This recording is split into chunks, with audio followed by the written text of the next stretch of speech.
Morning, everybody. Let me introduce ourselves. Welcome to the first combined rounds of the year. Yay, yay, yay. I'm Dominic and this is Lindsay Ryerson, and we're both pediatric cardiac intensivists. Some of you also know me from the operating room where I'm a cardiac anesthesiologist.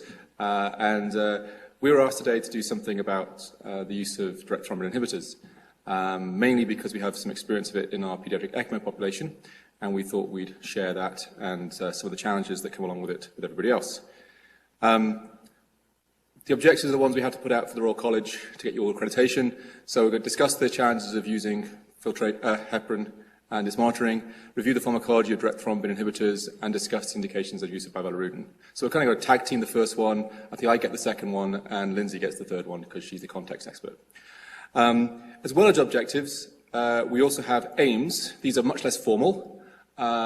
We'd like you to understand why we would ever do this, increase everyone's comfort with managing patients on Bivalirudin, broaden some knowledge about what to expect when a patient comes to you to the operating room on Bivalirudin, and finally to generate some sympathy for those of us who are using Bivalirudin about just how difficult it is to know exactly what to do and when, and some examples of just how the literature has got some big gaps in it. So, ECLS, anticoagulation ECLS. The first thing to know is that an ECMO circuit, just like a bypass circuit, contains a huge surface of a foreign body. It creates a massive inflammatory response, and it's almost impossible to prevent the body trying to create clot. This would be much easier managed if anticoagulation was a perfect science. It isn't. There's lots of things we don't really know about anticoagulation. There's lots of things that don't work the way we expect them to. It would help to manage the anti-inflammatory response and all the shear stresses and all those other things that are making your clotting system decide to fire off, whether it's the cellular aspects or the plasma aspects, if there were any large studies on any product other than heparin. There aren't. So if we're going to have to use heparin, then it would be really nice to know how to measure efficacy of heparin optimally, which we don't. We do have point-of-care testing. It's useful. It's mostly useful because we have historic understanding of what it tends to match up to, but I think everyone here has had that patient who they gave the same dose of heparin they'd give to normally, and that ACT didn't change anything like that way he thought it was going to. And finally, the thing that makes it challenging is that bleeding and thrombotic complications are really common if you're on ECMO, and just like they are on bypass. And they're associated with increased mortality and morbidity. Even if they don't actually kill you themselves immediately, the mortality and morbidity can be very significant. So, wouldn't it be nice if all those complications were well recognized, had good definitions, were followed very carefully? Yeah, it would. What we do have is the ELSO group, who collect the database across North America for use of ECLS and ECMO. They collect information on bleeding and thrombosis in patients who are entered into that program. In patients, we collect intracranial hemorrhage, cannulation, surgical site bleeding, cannulation or surgical site bleeding, GI bleeding episodes, pulmonary hemorrhage, tamponade, and thrombotic complications of intracranial infarct, DIC hemolysis, and then problems with your circuit, so clots in your circuit component. Sounds great that we're collecting all that data. The problem is we don't know anything about when in your run on ECMO that occurred. The database doesn't collect any information about the severity of that complication. Did you trickle 10 cc's at your surgical site, or did you bleed out? We don't know. It's not collected. And we don't know if there were multiple episodes of the same complication. So on this anticoagulation regime, did you get 18 clots in your circuit and 12 circuit changes, or did it happen once when someone turned the heparin off? We don't have that information. So it makes it very difficult to decide what the risk-benefit of any agent is. The goals of anticoagulation are pretty straightforward. The anticoagulation goals may vary by test of what the number is, but the target for that anticoagulation test is to determine what the potential is to form clot or to bleed in your patient. Seems very straightforward. It's just what those numbers actually mean that becomes a challenge. Patient goals are very consistent. We just want a clean circuit and stable coagulation. And by stable coagulation, we all really mean they don't clot when we don't want them to clot, and they do clot when we do want them to clot, please. So we have some very straightforward, consistent goals, and that makes us comfortable that we know what we're doing. First drug we use is heparin, and that's the one everyone's familiar with. It's an indirect anticoagulation agent. That means it needs another product in your body to work. It's got, which is antithrombin. It has to bind to that to work. It has a half-life of about 90 minutes. It's got a reversing agent. That's nice. What a lot of people, these are things we know about heparin. Everyone knows about heparin. What a lot of people don't realize about heparin is it isn't a single molecule. It isn't a single size molecule. It isn't even a single product. It's heterogeneous. It has many different molecular sizes, many different saccharide chain lengths, and that really, really matters. Because actually, when I give a dose of heparin to a patient, only about 1/3 of that heparin is having any effect on anticoagulation, or any significant effect on anticoagulation at all. It's only 1/3 of the product is actually working. Approximately 1/3, because it depends on the bit of heparin you're giving someone, how much of it is the right size chain. So the bit that binds and causes anticoagulation is a unique pentasaccharide sequence that activates antithrombin. And it's really important that that's what happens, because once antithrombin is activated, it's 1,000 times more potent at inhibiting thrombin than it was before you did that. So a huge impact of that one binding process, and only about 1/3 of your heparin does that. And as well as that, the molecules that are shorter than 18 saccharides long don't do it as well, because they bind the antithrombin at its primary site but don't bind as well to the secondary site. We'll talk about it a little bit later on. And so you have a very wide variation in the anticoagulation provided by a single dose of heparin. And that limitation of the different chain lengths and what chain lengths you're getting in the heparin you're providing is one of the major problems we have with knowing how to dose heparin. So its limitations are that you have to have antithrombin, at least 30 to 50% of normal levels to get good anticoagulation, especially that's data is really from neonates and infants. We have unpredictable pharmacokinetics as well as pharmacodynamics. It can't inhibit clot that's already bound to thrombin. So if you've got a clot already, it can't inhibit that thrombin. It makes it not very good at breaking down small clots that have started already. It can't inhibit any factor 10A that's already bound to platelets. So the message here is, if anything's bound already, if the process has already started, heparin is much less effective. Then there's the fact of heparin resistance,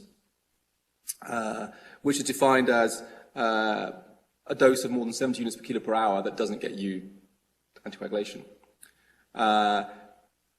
That's because of the inactivation of heparin by platelet factor 4 on activated platelets, and also by the fact that heparin binds to positively charged proteins and surfaces.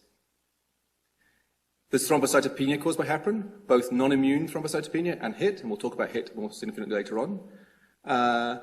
And there's also longer term for patients who are left on it for a long term, are bad patients, that kind of thing, issues of osteopenia and porosis. And finally, although it has a reversal agent, protamine, there isn't anyone in the room who isn't aware that sometimes you give protamine and wish you hadn't, in a hurry. So not an ideal reversal agent. Any reversal agent that unpredictably causes death is perceived as a poor choice of drug.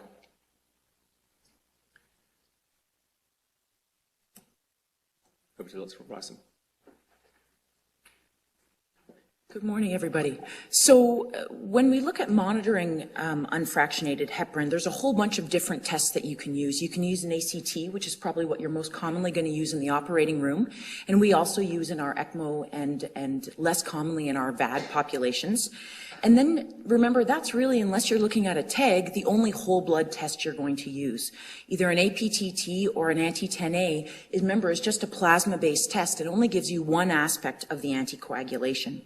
And the final things actually about all of these tests is that they're all in vitro tests. So in none of them can you ever get an aspect of what your endothelium is doing. And in a lot of our patients, there's a huge proportion that have significant endothelial dysfunction that we will never take into account with any of these patients.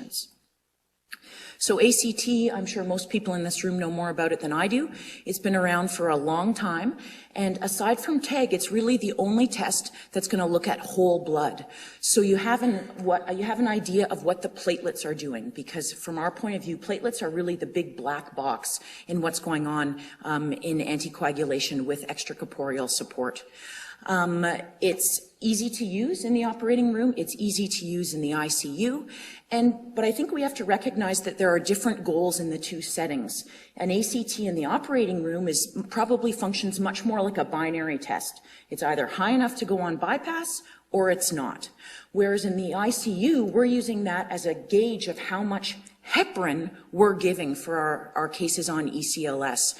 So we not only use a different machine than you do in the operating room, we also use a different cartridge. So we had a patient almost a year ago who we went through a run of ECMO patients where we had what we thought were therapeutic anti-10As, but we had an ACT of 120 to 130. So again, in the ICU, we use an iStat ACT with a kaolin cartridge. So we thought we'd be clever, and I asked Dominic to get me an ACT cartridge from the operating room, which gave us absolutely no information because it was a high heparin cartridge and gave us no useful information. So the thing you have to know about ACTs is that the machine matters. So if you look in the ECMO literature, most of the papers that come out of the States where they either use a Hemocron Junior machine or Hemocron Response machine, which is I think similar to what you use in the OR, their starting goal for anticoagulation on ECMO is 180 to 220 seconds, and they generally go up from there. Whereas where we start here with the kaolin cartridge, at least in pediatrics, maybe Gurpreet can comment on adults, we start at 160 to 180 based on our iStat ECT, and those results are not comparable. So if you're looking across studies, that's a big limitation of ACT on ECMO, is that you can't compare results. And then you have to remember that because ACT looks at whole blood, it's affected by everything on this list, which we can't say are confounders because this is what happens to our patient.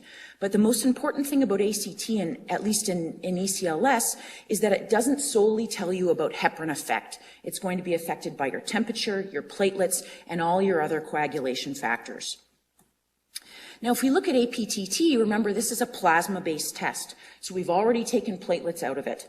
And it's looking at the time of when you add a reagent, there's over 300 of them, and some calcium, and it's looking at the time to fibrin formation.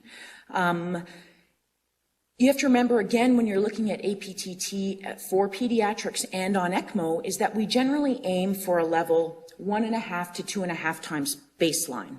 But remember, where that number came from was adult patients looking at patients with recurrent venous thromboembolism. So those are all those old papers that were looked at, and that was validated in that patient population.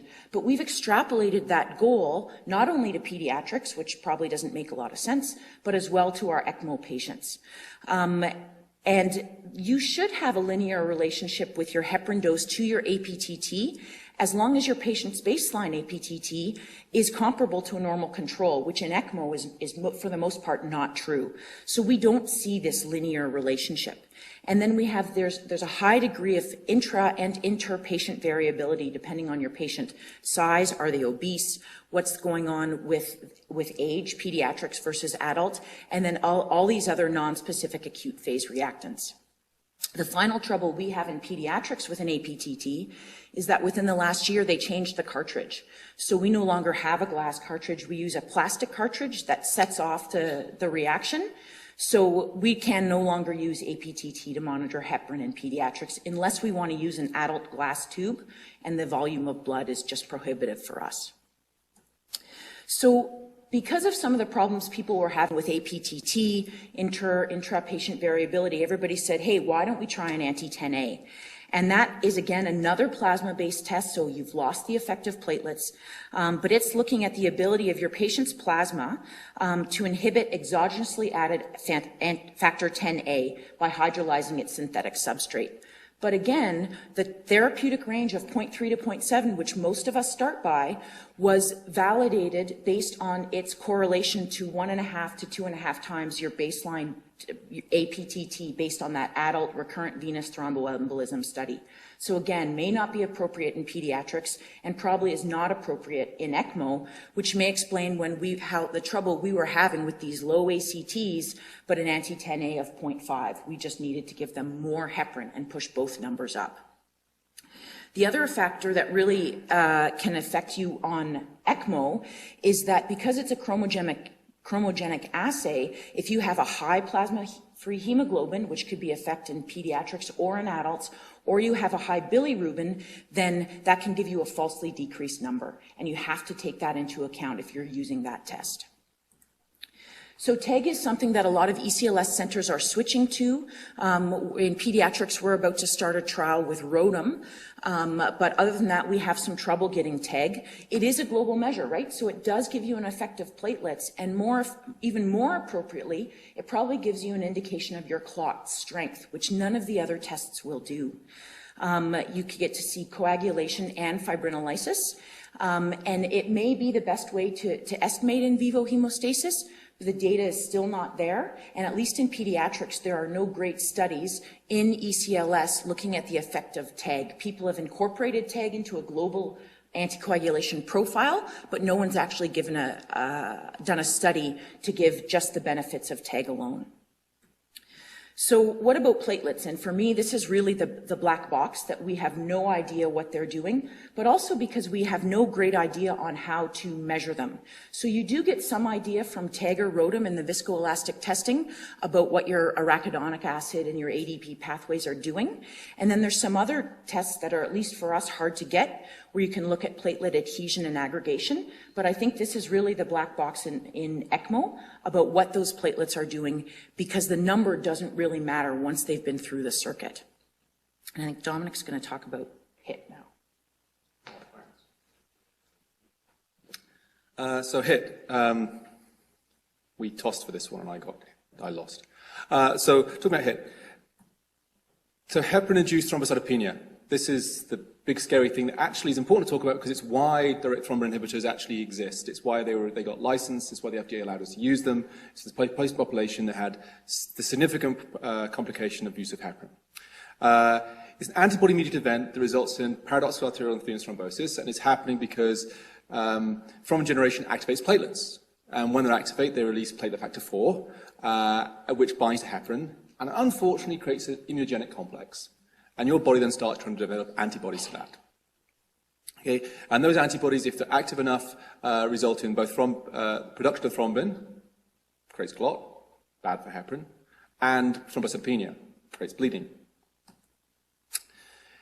It's commoner than we think it is in certain populations. The reason we don't see it as often as we ought to see it is that the 1-3% incidence after cardiac surgery is if you continue heparin postoperatively. So patients who have a longer-term use of heparin. And this makes sense when you realize that it's because it takes 5 to 10 days to make the antibodies. So the commonest occurrence of HIT is in that 5 to 10 period post. A patient who's goes out on heparin, stays on heparin for that clot they have or that VAD they're on, and then they develop HIT later on. They don't develop in the first couple of days. And even if they don't develop HIT, which most patients who get antibodies don't, it does have a clinical effect on outcomes.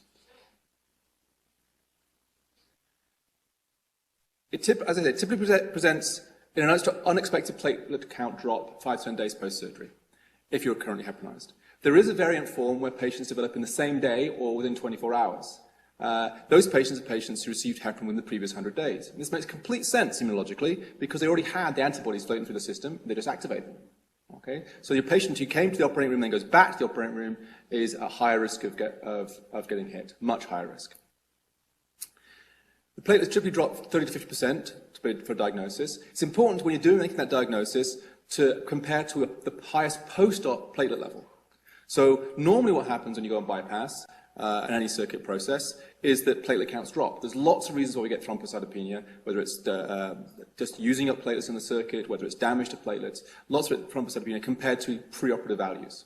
That's normal. In fact, there's a nadir about 3 to 5 days, maybe 7 days afterwards, and a slow increase in platelet count to about a month out, back to your normal level or higher. And if you compare to your preoperative platelet count, everybody's got thrombocytopenia. So you have to compare to the highest post-op platelet count in those 2 or 3 days in between the times. And that's why it's so hard to diagnose it in that first day unless the platelet count's 5 and they're making clot everywhere. 40 to 75% of all HIT patients develop thrombosis. So a lot of people who get HIT get thrombosis. Most of those thrombi are venous, 2 to 4 times more common than arterial. But in our circumstances, the arterial thrombi are more common. And HIT exists for a number of reasons. There's lots of reasons why you get HIT, lots of therapies, mostly angioplasty kind of therapies. That was historically where we discovered it. But 28% of the mortality from HIT comes post-cardiac surgery. So it's an important problem for our population. So where are we up to? Heparin has an unpredictable effect. It has major therapeutic and immunological complications, and we have a lot of issues monitoring it. So the question was, is there a practical alternative? There's a coagulation pathway, and heparin is acting at factor 10A, at the top of that little straight bit, the middle there. That's nice, it blocked everything down below. But what we're really trying to do is stop fibrin happening at the bottom, fibrin clot. So we're trying to inhibit the activation of factor 1 there. Well, you can inhibit that anywhere below factor 10. And that's when the fact is it all comes down to thrombin. Because the coagulation cascade culminates in a thrombin burst. That's the bit that makes clot actually happen. You can make clot without a thrombin burst, but it's not very good. It's not very good because you need a thrombin burst for the really tight binding of fibrin. And if you make a clot without that tight binding of fibrin, it just breaks down really easily. It's too easy for the antithrombin to get into there and break it down. Thrombin helps to stabilize early clot, and it also promotes a surface-based hemostasis because it activates platelets, that black box. That's a really important part of the clotting cascade that isn't measured by that. So the answer is it all comes down to thrombin. That means it wouldn't be nice to use something that inhibited thrombin, and we have direct thrombin inhibitors. Bear with me as I try to pronounce the names that are built by people who don't have an English accent. So dabigatran, which is PO, argatroban, which is a univalent agent, and we'll talk about in a second, bivalirudin and lepirudin, which are based on hirudin, which is basically leech spit. So talking about DTIs, the questions are what they are, why use them, and how to dose and monitor them. And I got the pharmacology bit, so here we go. Warning, pharmacology bit. Try to stay awake. They can be univalent or bivalent. So univalent means they act only the active or catalytic site of thrombin. We're going to have a little picture in a moment to help with this, but thrombin has a little active site. If you activate that site, thrombin works. Okay? Or they can be bivalent where they act at the catalytic site and also at an exposed site nearby, which helps in activating thrombin and makes it work more effectively. Picture time. So, the big green thing is thrombin. It has a hole in the middle. At the bottom of the deep dark cleft is the active site. Normally, antithrombin 3 binds into that site. There are 2 sites out on the outside of thrombin, 1 and 2. 2 binds heparin. So when antithrombin bound to heparin attaches itself to thrombin, the antithrombin goes to an activating site, and the heparin upregulates how effective thrombin is binding site 2. See? Seems straightforward. Downside is if heparin will bind to thrombin when thrombin hasn't got antithrombin on it, and doesn't really work very well when it does that. So it binds to a already thrombin-bound, already in-clot thrombin, and actually prevents antithrombin from getting in there bound to heparin. So that's one of the reasons why heparin isn't very good at breaking down clot that's already been formed. The DTIs can be bivalent or univalent. On the nearest side of the picture, we have the hirudin-based drugs. Lepirudin is the one that we use clinically. And you see a great big long chain. The important thing is in this snake, the head of it can get in there onto the active site, the tail of it touches the site 1, which upregulates thrombin a second time. Bivalirudin is a much simpler version of that. It's just a shorter chain. Does the same thing, but hasn't got all these extra bits on it. And the univalent agents, like argatroban, bind directly onto the activating site. So they can get in there really easily, and they're much better getting into the fibrin-bound thrombin, the thrombin that's already active on platelets, because they don't have to worry about the other sites.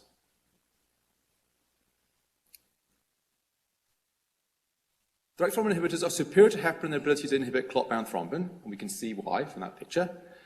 And the univalent DTIs inhibit clot-bound thrombin more effectively than the Ryerson. Again, we can see why from the picture. It's just the shape of the molecules.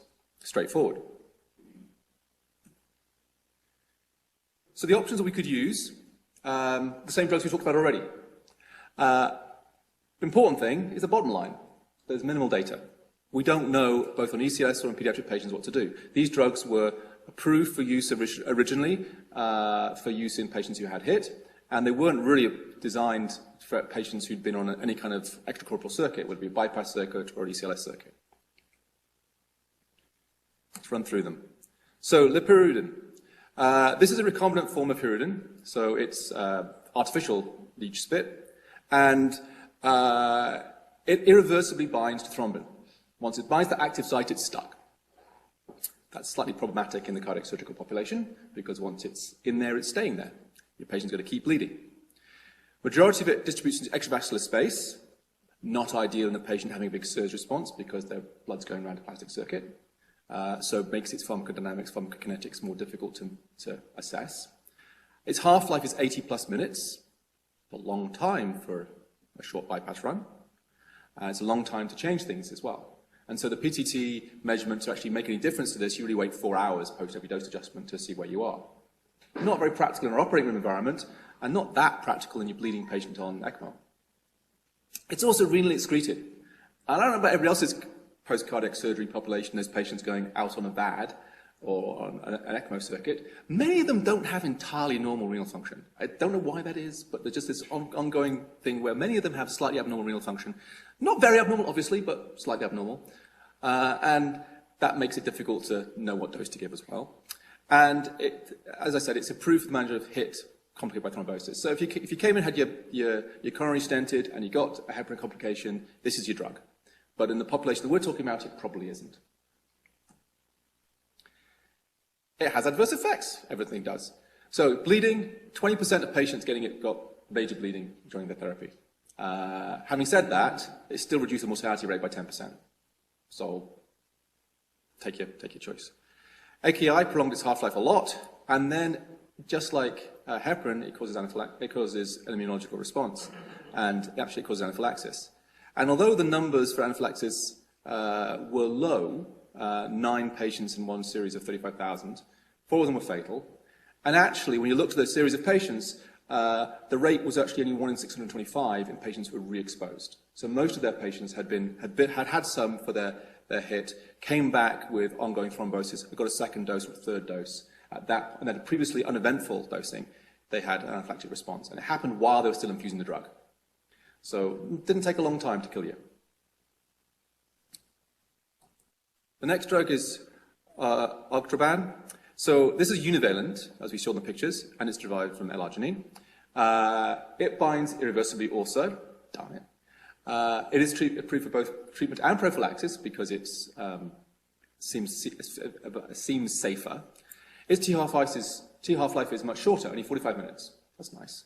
And really helpfully, it's hepatobiliary excreted. So if your kidney function is rubbish, this is your drug. Okay? It works very well with very poor kidney function. Doesn't care. But that irreversible binding, again, is a problem for use in bypass. Bivalirudin, on the other hand, is a reversible binding agent. So we'll talk about why that is. So it binds the active site, and so there's 2 pieces. You got the big lump and the little lump. The little lump is binding the active site, and the little lump is binding to that other exogenous site.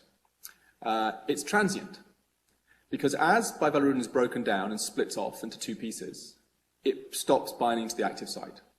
So when it breaks down, its binding stops anyway. It doesn't stay that active site activated. So any thrombin that's been bound by bivalirudin will become active thrombin again when bivalirudin goes away. Its half-life is really short. So in adults, it's about 30 minutes. In kids, it's 15 to 20. Okay? It's enzymatic metabolism. So it has a proteolysis that happens in vivo, in the bloodstream, and that's 80% of its clearance. So the 20% is renal, but 80% of the drug goes away, just broken down in your bloodstream. Okay? And that's different from the algabatrin and Heparin, as we talked about. So it's a big advantage over those agents. Even in severe AKI, its half-life is only about an hour. And in dialysis dependent patients, it goes up to 4 hours. So, you know, it's not perfect, that 20% matters, but the important thing is that most of your activity is broken down by proteolysis. And that seems a wonderful thing. It creates its own problems, though. Finally, it seems of all the agents, it seems the agent that's most reversible. So there's some evidence coming out that if you give enough factor 7, factor 7A, you can create a thrombin burst despite the presence of bivalirudin. And that kind of makes sense in that bivalirudin is reversibly bound to that molecule. So if you create enough thrombin burst, bivalirudin can't cope, gives up. You get a clot, which is not what you see with other agents. It also prevents thrombin-mediated platelet activation, which is great. That site that it binds to is the one that platelets get bound to. So as a result, you don't get that platelet effect as well. So it works very well at preventing bleeding. But as I said, there's some challenges. The first one's generated by that wonderful thing about its enzymatic breakdown. Because it's enzymatically broken down, if it's in your bloodstream doing nothing, it'll be broken down steadily. You don't need organs to break it down. That means if you have anywhere in your circuit where there's blood stasis, or I don't know, reservoir, any of your claves, anything important, then eventually you'll get a clot. And actually it doesn't take that long because it's got such a short half-life. So if you blood prime a bypass circuit and put bivalirudin in it, it won't be primed in 45 minutes. It'll be a clot. And that's worth knowing, unless you add bivalirudin. It falsely elevates your INR, which is an issue when you're trying to transition to something else. It's not the only drug that does that, but it definitely does it. And there's wide variations in the literature on what dose to use. Really wide variations, which make it very hard to decide where we should start. And then we come back to the monitoring issue, which is challenging. The important pharmacological differences compared to heparin, I'm going to summarize that, and then we make Dr. Ryerson talk about how they actually use it, context expert, are that it inhibits thrombin irrespective of whether thrombin is free or bound. Okay? It has very low immunogenic potential. So in the only series they really looked at plasma samples from patients, 0 patients had antibodies. That's very positive. And only by 0.03% got allergic reactions. So compared to the drugs that we have, other drugs we have, this is a big advantage. And finally, have that bit where it has platelet inhibitory effect because it inhibits thrombin-mediated platelet aggregation. So there's some definite advantages. There are some disadvantages and some challenges to the use of it. And Dr. Ryerson will tell you all about that right now. Thanks. So, as usual, there's way more data in adults and pediatrics about when to use certain drugs, and Bival is a great example. It is approved in adults who are having percutaneous coronary interventions. In those situations, they generally get an initial bolus dose of about 0.75 milligrams per kilogram, and then may have an infusion that runs through it, and the monitoring there is generally via an ACT. And when they looked at reports comparing the Bivalirudin to heparin, there was similar efficacy, but just with lower bleeding rates with the Bival. And that probably has a lot to do with the comfort about how people were using this and remembering when they stopped the drug. Now in Canada, which is different than the rest of the world, Bivalirudin is indicated for patients with or at risk for HIT undergoing CV surgery. So that does have some advantages, right? You don't need protamine, right? A strongly vasoactive substance. It has potential for immune reactions. Now, again, you don't need to reduce the dose in the setting of mild or moderate AKI. But the thing you have to remember is that temperature matters, and there's not a lot of great data out there. So if you have mild hypothermia above 30 degrees, you're probably fine. But the data below that, remember, hypothermia is going to slow down that enzymatic breakdown. So your bival is going to accumulate if your patient is hypothermic. So that's where you have to be careful. If we're looking at if you're doing a coronary surgery off of pump, there's been a couple trials out there. One was in patients with HIT, one was just a 2-to-1 case control study, similar efficacy and safety to heparin. Again, similar to the PCI patients, they got an initial bolus of 0.75 milligrams per kilogram, an intraoperative infusion of about 1.75 milligrams per kilogram per hour, and then in that situation, the target ACT was greater than 300. Now, if you're looking at using bivalve for bypass surgery, there's a whole bunch of different suggestions out there on how to do it. But if you are, as Dominic said, if you are going to blood prime your circuit, add the blood last. And you need to add about 50 milligrams of bypass to your prime to make sure that your reservoir doesn't clot off. Patients pre-bypass generally get a bolus. Some regimens say 1, some regimens say 1.5 milligrams. And then generally, an infusion is run of about 2.5 milligrams per kilogram per hour during and after bypass. Now, again, the ACT, it doesn't provide a specific monitoring of your bivalve concentration. It's probably more similar to how you use it for heparin, in that it lets you know whether your patient got the drug or not. But it's not going to give you a specific indication of the concentration of bivalirudin. If your ACT drops below where you want it, whatever that number is going to be, most of the regimens suggest instead of increasing the infusion is to give another bolus, and either anywhere from 0.1 to 0.5 milligrams per kilogram, and then recheck your ACT. The other thing to remember is because of the half-life of bivalve is you should probably stop it about 15 minutes before you come off of bypass, okay? Just to allow some time for the bivalve to be broken down, and so you can close with a clean field. Some special considerations if you're using bivalve for bypass. Again, ACT just lets you know if your patient got the drug. All those stagnant areas of blood flow will develop thrombosis. So be careful with any reservoirs. We really worry about claves on ECMO. We also worry about the ventricle and the pericardium. Okay, so if blood develops there, that blood will just clot. Again, because if you have a stagnant area, because of the way bivalve is broken down, you need a fresh source of bivalirudin. Otherwise, you have this enzymatic breakdown and the bivalve stops working in any areas of stasis. As we talked about, temperature matters. Hypothermia below 30 degrees, again, that's an estimate. There's not a lot of great data. Slows down the metabolism, and so bivalve will start accumulating. If you're going to hemofilter your patient, it's not recommended, but you may have to do more frequent monitoring or bolus your patient, okay, to make sure that the bivalve level stays up. Again, they suggest that you use Dominic should be talking about cell savers, but use cardiotomy suction as opposed to a cell saver for the reasons of stagnant blood flow, or add bivalve or another anticoagulation factor to your cell saver. And then remember that there is no antidote to bivalirudin. The half-life is generally short, which is on your side, but the factor 7A may attenuate bleeding a little bit, or you can muff them and see if you can increase the bivalve clearance if bleeding is an ongoing problem. So we're going to talk a little bit now about postoperative patients, which is more in my wheelhouse. And we're using it more and more in the ICU, especially for our patients on ECMO and specifically VAD. Our VAD teams loves bivalve and they go to it first line.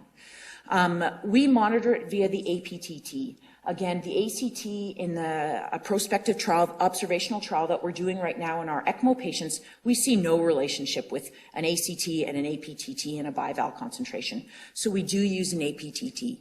There are a couple of other tests that are research-based tests that you can use. So some centers use an Heparin clotting time, which we can't get here. It's purely a research-based test. And then Seattle is looking at a plasma-diluted thrombin time, and they've had some success in using that to monitor their bivalve patients. But again, it's not an option that we have here. Now, the target APTT, again, 1.5 to 2.5 times baseline, that still comes from all those old heparin studies looking at adult patients with recurrent venous thromboembolism. So where that's a starting point for us, we're really taking the number, looking at the patient, looking at the circuit, and then changing appropriately. remember, the affinity for thrombin depends on which DTI you're using. So Bivalirudin has the strongest affinity for thrombin. Argatroban has the least, remember, because of the chain lengths and how it's set up, whether it's univalent or bivalent, and bival's in between. So as a result, because argatroban has the least affinity for thrombin, you have to give more of it. So you see your INR really prolonged. Okay, and that becomes an issue because at least in our ECMO patients, we target, an INR less than 3, and if it's above 3, we will give these patients FFP. That's when they're on heparin. So we sort of toss that out the window when they're on bival. But it does become clinically relevant when you're trying to transition your patient from a direct thrombin inhibitor to warfarin, because you have to make a decision about how are you going to dose each of these agents, and I have no good suggestions for you. As we talked about, bleeding is the major adverse effect, but the half-life is short and really short in pediatrics. So even a year ago when we were switching to Bivalirudin, if we had a patient on ECMO who we knew was going to the OR the next day, our surgeons would actually ask us, can you guys transition to heparin, give us 24 hours so when we get to the OR, we're more comfortable with what we're going into. Whereas now, with increasing experience, in an ECMO patient going to the OR, we'll turn off the bival as they're rolling out the door. Maybe if it's going to be a really big surgery, an hour before. So everyone is getting more experience with these drugs and realizing, again, in pediatrics, we have the advantage, the half-life's even shorter, but that you really can work with them. And we haven't had any situations where we've had to give massive doses of activated factor VII to control bleeding in any of our patients. Now, there's not a lot of good data looking at these drugs in ECLS, or whether that's ECMO or in VAD. There's been a center out of Italy that's probably published the most about this, and this is one of the first papers they put out. Again, adult ECMO, not a small case control retrospective study. They had given some patients bival and then went back and found 10 matched controls who got heparin. Their APTT only 45 to 60, which is again, shorter than what we would use in pediatrics, but in adults you have much bigger circuits. Generally, clotting is much less a big deal for you guys. And really what they found is that they had much more stable APTT numbers in their bival patients compared to their heparin patients, but there was no difference in safety or efficacy. Same Italian group, we're looking at ECMO coming off of bypass. And in 2008, 2009, everybody came out on heparin. And then starting in 2009, they switched that all post-cardiotomy ECMO was going to come out on Bivalirudin as a primary anticoagulant on ECLS. So they're now looking at these first 13 patients and compared them to the year before. It was adults and pediatrics. And when you look at that bival dose, it is tiny compared to where we would start our patients. That's about 1/10 of a dose of where we would start bival. But what they did note is that they had decreased bleeding. Now, again, that could be because of the low bival dose. They were aiming for low PTTs. It was only about 50 to 80. And they were also using tags. So whether or not these patients got a whole bunch of platelets, we don't actually know. But they did have what they said, a lower cost in the bival, just in the pediatric patients. But they also had, if you look at that, very poor survival to hospital discharge. So I'm not sure you can actually generalize anything from this study. Now, the only pediatric study that looks at Bivalirudin on ECMO patients was a case series that came out of California looking at 12 patients. And the thing that's a little bit different about this study compared to the last one is that these were all patients who had failed heparin. So it's not like they went from the operating room onto bival. They were on heparin and then had to be transitioned either because of HIT. They were resistant to heparin. They had these escalating heparin doses and still a clotting circuit. They had trouble managing their ACTs. So again, they had this huge variation in dose, and that's what we see as well clinically. The initial infusion varied greatly. These patients were not bolused, again, because they were transitioned from heparin to bival. You can choose to overlap them by about half an hour, or you can stop the heparin and start the bival at the same time, and you don't need a loading dose. What they did observe, as I said, is this huge inter-patient variability with factor 10 of dosing requirements, but they also noted that each patient needed more bival over time. What was confusing about this study is that we have no idea what their goal, we knew they were managing it via goal APTT, but again, we didn't know what their target was nor what machine they were using.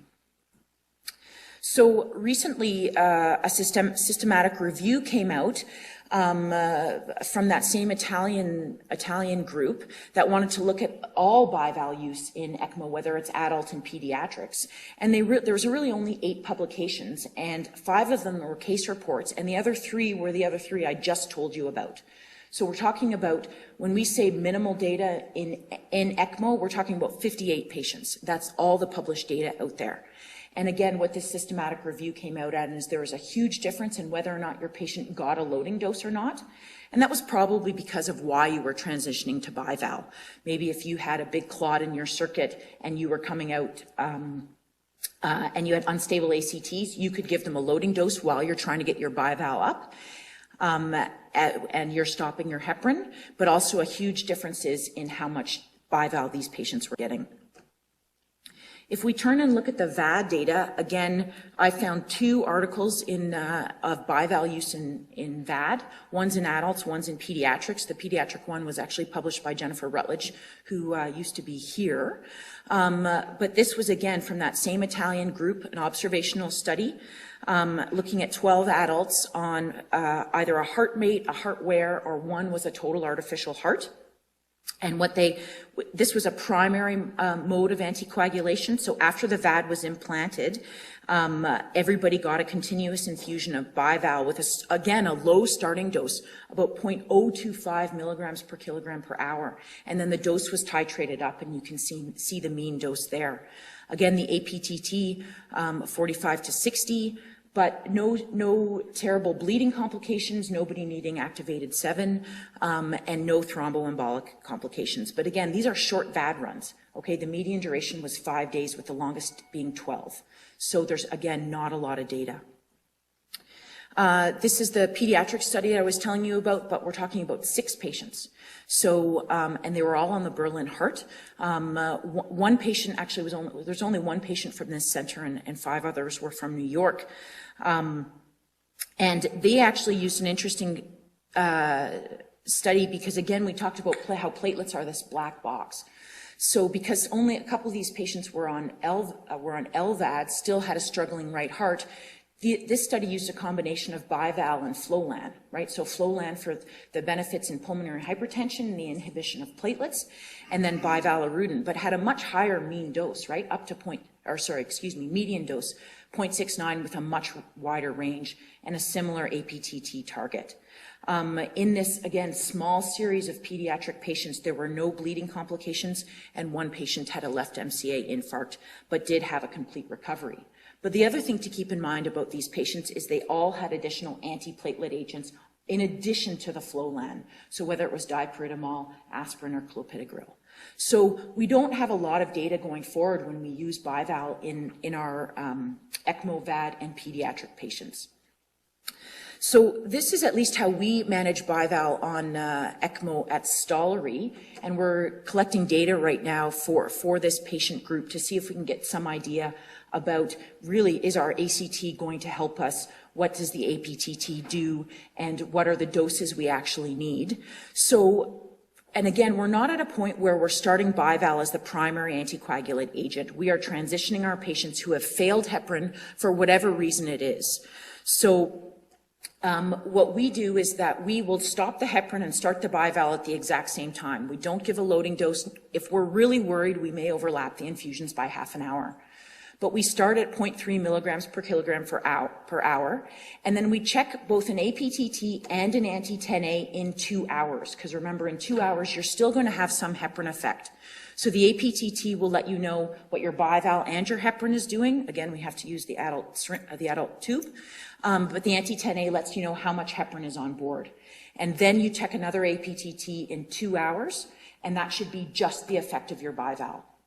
So we aim for generally 70 to 90. Monitoring, we check the APTT every 6 hours. Once they're stable, we go back and check it every 12 hours. So it's a lot less monitoring, which is cost effective, right? We're not doing ACTs every 2 hours. We're not looking at anti-thrombin all the time. We're not doing at the anti-10A, which is a very expensive test. We look at the INR, but we don't give FFP based on a number, right? We're expecting that it's going to go up. And we've had this massive range of bival doses. So last year we had 2 patients right beside each other. One was on 0.03 milligrams per kilogram per hour with a clean circuit. One was on 1 milligram per kilogram per hour with a clean circuit, and they were the exact same age. So I can't give you, and it wasn't to do with kidney function. So I can't give you a good reason as to these huge dose variations, just to know that you see it, and that's what's in the literature as well. So if we had to summarize this, heparin has been around for a long time, and that's where all the data is right now. Now, some of it's not great data, but because of the problems that Dominic outlined, it's a tricky drug to use, and the monitoring is tricky too, because it's not necessarily telling you what is happening in your circuit and your patient. So the direct thrombin inhibitors have an advantage because they work directly.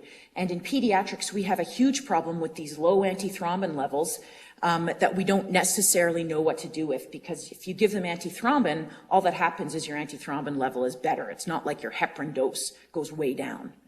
Bival is probably the most clinically relevant direct thrombin inhibitor. 1, because it has the shortest half-life. 2, because of this proteolytic breakdown, which is 80%. So it doesn't matter if your patient has AKI or liver dysfunction.